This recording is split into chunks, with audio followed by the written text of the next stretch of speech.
அனைவருக்கும் வணக்கம். சில விஷயங்கள் வந்து நம்ம நடக்கவே கூடாது, திரும்ப அத பத்தி பேசக்கூடாதுன்னு நெனச்சாலும், ஆனா அது கன்டினியூஸா நடக்கும்போது, அ என்ன உலகத்தில வாழ்றோங்கிற மாதிரி இருக்கு. ஆமாங்க. கோவை சிறுமியோட அ கொலை சம்மந்தமா தான். ஒரு குழந்தை 10 வயசு குழந்தை திரும்பவும் எப்படி சொல்றதுன்னே எனக்கு தெரியல.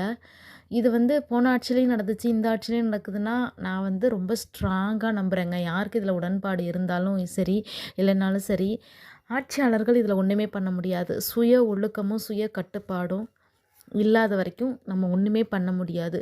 அட் த சேம் டைம் போதைப் பொருளையும் ஒழிக்கணும். இதில வேணா நம்ம ஆட்சிய குறை சொல்லலாம். அவங்களும் என்னதான் செய்வாங்க சொல்லுங்க?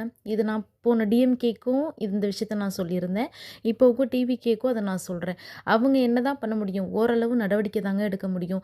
கெட்டு சந்தில போடணும்னு நெனைக்கிற நாய் அப்படிதான் போகும். ஒண்ணுமே பண்ண முடியாது. நான் வந்து 2 கோரிக்கை வைக்கிறேன்.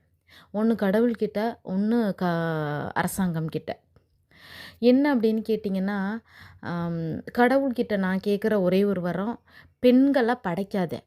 படைச்சியா இரும்புல படைச்சிரு. ஒருவேளை எங்களோட அங்கங்கள் தான் உங்களுக்கு இந்த மாதிரியான தவறுகள் செய்ய தூண்டுது அப்படின்னா, இல்ல பெண்ணாக இருக்கிற ஒரே காரணத்தினால தான் குழந்தை, வயது முதிர்ந்த மூதாட்டி, இல்ல இளம்பெண், இல்ல திருமணமானவர், இல்ல கர்ப்பிணி அப்படிங்கிற வேறுபாடு இல்லாம போற ஒரே வார்த்தை பெண். எங்கள என்ன பண்ணிடு இரும்புல படைச்சிடு. அப்படி இல்லையா, எங்களுக்குன்னு இரும்புல ஒரு லாக்கன் குடுத்துரு. அத விட்டுட்டு எங்கள போட்டு ஏன் இப்படி பாடாப்படுத்தி நாரா கிழிச்சு எறியறீங்கன்னு தெரியல. 2வது அரசாங்கத்துக்கு. உங்கள நான் தப்பே சொல்லல. உங்களோட சைட்ல நீங்க ஓகே தான். கண்டுபிடிச்சிட்டீங்க அவன. இது மாரி தான் பாண்டிச்சேரியில நடந்தது. இப்ப நம்ம ஒரு திருநெல்வேலியில, விருதுநகர் சைட்ல அந்த மாரி நடந்தது. அதெல்லாம் நம்ம பார்க்கும்போது எனக்கு ஒரே விஷயம் தான்.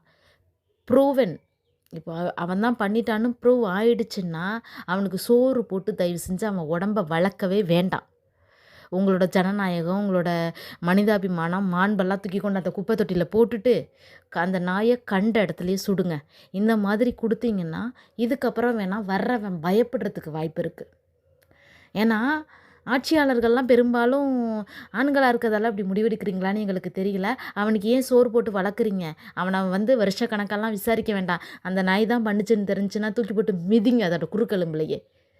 இதுக்கு மேல எப்படி பேசுறதுன்னே தெரிலங்க. என்னோட கோவமும் அதிகமாயிட்டே போகுது. நாங்களும் இந்த வயசுல பொண்ண வச்சிருக்கோம். எங்களோட நிலைமையும் அப்படிதான் இருக்கு.